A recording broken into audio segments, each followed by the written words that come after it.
Let me introduce you to three people. The first one is Aitana. She's 27 years old, pink hair, six-pack abs. She posts about her workouts, her meals, her morning routine. She has over 400,000 followers. Brands pay her between $1,000 and $10,000 for one post. She's relatable, she's aspirational, she never has a bad day on camera. The second one is a monk. He has a shaved head and calm, knowing eyes. He speaks in a slow, measured voice about ancient healing traditions, herbs your body is craving, natural protocols your doctor doesn't have time to tell you, remedies that existed for centuries. He radiates wisdom. He radiates peace. He radiates the kind of quiet authority that makes you want to listen in every word he says. And the third one is a young woman who lost her cat. She posted a short clip in tears saying she lost her pet to dental tartar. Her grief was raw. Conveniently, her comments flooded with people recommending the exact same pet supplement right before the comments were abruptly turned off. But if you look at her profile, she has 10 different versions of the exact same crying video. The people commenting aren't real, and by the time you realize it, it's a trap. It's too late. You've already bought a product that might actually be harmful. Now, what do Aitana, the fitness influencer, the monk with ancient wisdom, and the young woman still grieving her cat have in common? None of them exist. Every face, every voice, every tear, every product recommendation, every post that made you feel something, generated by artificial intelligence, built by an algorithm, programmed by someone you will never meet, selling something you never asked to be sold. The monk has never studied anything. The grieving girl has never loved a cat, and Aitana has never held a single product she's ever recommended. And I want you to sit with the question that follows from that, because these are not small questions. Where is advertising going? Is this already our reality? Are we at risk? And who's accountable when AI with no body, no ethics, and no consequences gives someone the wrong medical advice? Who stops the monk if he's not a person? Will there ever be another campaign built entirely on real human beings, or is that era over? And the question underneath all of those, in a world where AI generates more content every single day, is the human being in the ad already becoming extinct? There is a brand, you don't know it yet, that decided to find out. In 2026, at the height of the AI content explosion, they launched a campaign built entirely on real people. No avatars, no algorithms, no virtual faces. And what happened to them is not what you expect. Welcome to Brand Retro. I'm Mike, and today we're asking the question that every marketer is afraid to answer out loud. Has AI already ended the human advertising? And does anyone care? Let's start with the economics, because the economics make perfect sense, and that's exactly why this is so dangerous. Aitana Lopez, the AI influencer with 300,000 real followers, was built by a design agency in Barcelona called The Clueless. Their founder said something revealing when asked why they created her. They were tired of human influencers. The rescheduling, the price negotiation, the off-brand moments at 2 a.m., the scandal potential and unpredictability. So they built a perfect creator, someone who never gets tired, never has an option that conflicts with a brief, never asks them for a raise. And the market agreed. The AI avatar industry hit almost $12 billion in value in 2026. Brand adoption of virtual persona climbed from 60% to almost 75% in a single year. Production costs dropped 38%. A campaign that used to take 14 days to shoot goes live in now 24 hours. From a spreadsheet perspective, this is not a decision. This is an obvious answer. The industry didn't arrive here because AI was better. It arrived here because the industry kept killing the thing that worked and then replacing it with something cheaper. It works like this. A format emerges that's genuinely effective. Brands adopt it, they scale it, they systematize it, they extract every drop of authenticity from it until the audience can see through it completely. Then they abandon it and they move to the next thing, which is always slightly more artificial than the last. And in 2022, UGC ads made to look like something a real person filmed on their phone, but produced in a studio with a script approved by 3 layers of management. And in 2024, AI generated UGC, the fake version of the authentic version of the original. The cycle keeps accelerating, each phase shorter than the last, and AI didn't just join the race, it took over completely. It's producing so much content at such a speed that human creators physically cannot compete on the volume. And the industry looked at that at the end and said, great, let's use it. Without asking the question that matters, when the audience can no longer tell whether the face is talking to them is real, what happened to the trust? Here's what the data already tells us. A 2026 study found that almost 50% of consumers view AI-generated content as a trust liability. Not a neutral format, not something they scroll past, a liability. Something that actively damages their perception of the brand using it. Among Gen Z, the generation that grew up on the internet, that has seen every format, every trend, every version of manufactured authenticity, 64% say they view AI-generated content negatively. The most digitally native generation in history is the generation most suspicious of what the algorithm produces. They watched influencers endorse products they've never touched. They've watched fake UGC get exposed. They've watched the monk give medical advice without a credential in sight. They've watched a girl cry about a cat that never lived. Their bullshit detector didn't just upgrade, it permanently changed. And here's what makes this genuinely alarming. It's not just that consumers distrust AI content. Research shows that AI-generated ads, even when they are visually indistinguishable from human-made work, underperform in two specific areas: memory activation and short-term sales impact. You can fool the eye completely.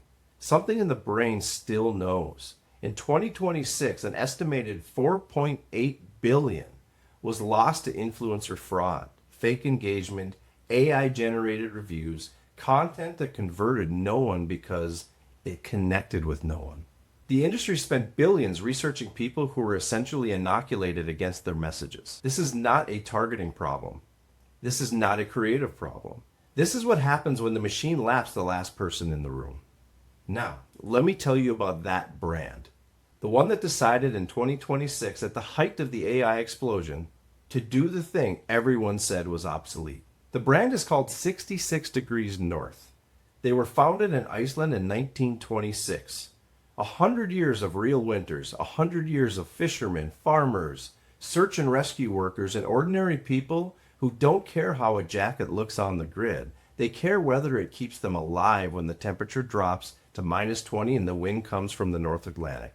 For their century campaign, they made a decision that sounds almost absurd to 2026 standards. They found 100 real people, one born each year of the last century: a baby, a fisherman in his 90s, a retired teacher, a musician, a farmer who has worn the same brand his entire life. They spent a full year traveling across Iceland to find them. They photographed each person in clothes from their own wardrobe, 66 degree north gear that had already been bought, already been worn, already been trusted. And they didn't write anyone's story. They asked for it. Because Iceland is a small country, the brand traveled across the entire nation, finding a real person for every single age from 1 to 100. They didn't have to convince anyone that these people were real because the audience saw for themselves. They saw their neighbors, their grandfathers, the fishermen from their own coastal towns. It was a powerful, simple message in a world of complex algorithms. Think about that for just one moment. We've arrived at a point in history and a point of advertising where simply showing real human faces in their natural environment feels revolutionary. It feels different. It wasn't just an ad campaign. It was a visual word of mouth at scale. And we know exactly how powerful that is today. According to Nielsen data, a staggering 92% of consumers trust word of mouth and recommendations from friends and family above all other forms of advertising. Currently, word of mouth is responsible for driving over $6 trillion of annual consumer spending globally. By putting real citizens front and center, 66 Degree North didn't just earn attention, they activated that exact same psychological trust. Because in a world drowning in content that nobody believes, something undeniably real doesn't just cut through the noise. It earns attention. The kind of attention that money cannot buy. 97% of Icelandic population already owns 66 Degree North gear. They didn't need a campaign to reach their existing customers. What the campaign did, what only a campaign built on real human beings could do, was to give those customers something to share. Not because the ad was good, but because the proof was real. The human brain evolved over 200,000 years to do one thing extraordinarily well: detect whether another human being is telling the truth. Neuroscientists call this the social brain network. It operates beneath conscious awareness. You don't need to trust someone. Your brain decides before you finish processing the first 3 seconds if what you're looking at is real or not. And when that system identifies AI, even without being told, research shows it activates what scientists call a negative halo effect. The content becomes annoying, the perception transfers to the brand. You didn't just fail to connect, you damaged the relationship. The fisherman in the 66 Degree North campaign, in his 90s, photographed in his own jacket, standing where he actually works, activated something completely different. He didn't just say, "This jacket provides me superior thermal insulation." He didn't have to say anything. The image said, "This jacket has been trusted by a man who cannot afford to be wrong about this jacket." This is not marketing copy. This is proof. And proof is the one thing that the machine cannot manufacture. Here's something I want you to be honest about, because the conversation in marketing is stuck in a false binary. The question is not AI or humans. The question is, where does AI serve the brand and where does it destroy it? AI is extraordinary at optimization, at targeting, at testing 100 headline variations to find the one that converts, at generating production assets at scale, at analyzing data faster than any human team ever could. None of that is the problem. The problem is not when brands use AI for one thing. The problem is when brands use AI for that one thing it fundamentally cannot do: stand in for a human being in a moment that requires trust. And here's the plot twist. The brands flooding every platform with AI content are not destroying the value of human marketing. They're creating it. Think about it. Every AI avatar that floods a feed makes the next real human more fascinating, more interesting, more acceptable. Every generated voice makes a genuine voice more memorable.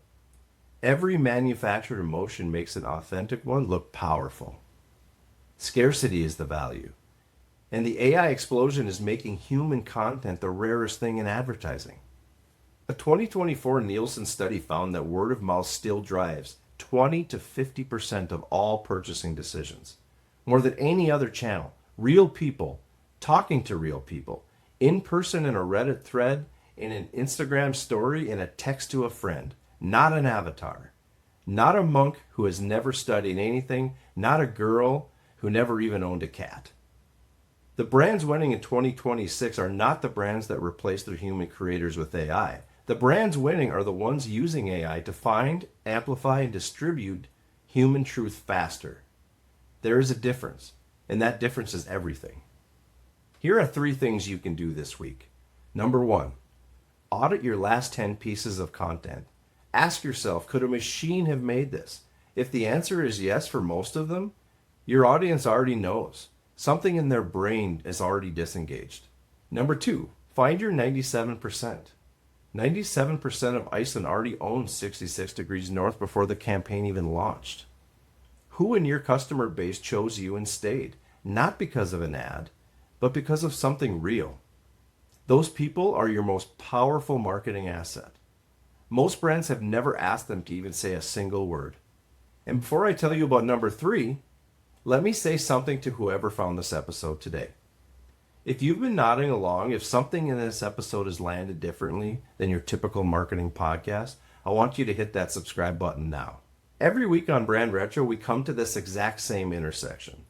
The timeless principles of how brands actually build trust and how you apply them to what you're building today. If you're on YouTube, subscribe and hit that notification bell. We drop new episodes every week, and I don't want you to miss them. And if you're more of an audio person, find Brand Retro on Spotify or Apple Podcasts. Search Brand Retro. The conversation continues there every week. This isn't your standard marketing hot take show. We go deeper. We go historical. We connect the dots between how trust was built before the internet and how to build trust now, when building trust today is harder to earn than any point in history. Now let me finish with the most important part. It's your last piece of homework, and this one requires complete honesty. Make one human piece of content this week. One real customer story in their own words, on the phone, with whatever ambient noise is coming through from wherever it is they actually live. not a script. Make sure it's a conversation. That one piece will outperform a month of AI generated content. Not because it looks better, because it feels real. And the customer brain was built to notice the difference. Now, this is not a tactical piece of homework. This is a psychological and a confidence building piece of homework. Do it to prove it to yourself and to acknowledge and to see the difference between what matters to the customer and what's just filling a content calendar. And in the meantime, don't worry. Aitana will keep posting. The monk will keep advertising. The girl grieving the cat that she never had will find another product, another angle, another manufactured moment to grieve. The AI avatar market will keep growing. The technology will keep getting more convincing and more advanced. But here's the last thing I want to leave you with. The real question, the one hiding underneath everything we talked about today, is not whether AI will replace human campaigns. The real question is whether brands will choose the more valuable side, delivering actual human content, or will they let an AI avatar represent their brand because it's cheaper? 66 Degrees North chose a fisherman in his 90s over a render farm. They chose a year of travel over a 24-hour turnaround. They chose proof over performance. And they built a profound connection with an audience that was starving for it. That is the world we're in. A world where running a human campaign is an act of courage, where being real is the ultimate advantage. The machine can replicate a face. It can replicate a voice. It can replicate a story structure, an engagement pattern, a click-through rate. What it cannot replicate is the moment a fisherman in his 90s looks into a camera with 70 years of North Atlantic winters behind his eyes and doesn't say a word because he doesn't have to. This is your unfair advantage. The machine can't feel it. Your customers can. And in 2026, that is the rarest thing in advertising. That's Brand Retro. I'm Mike. Subscribe, share this with someone building a brand, and I'll see you on the next one.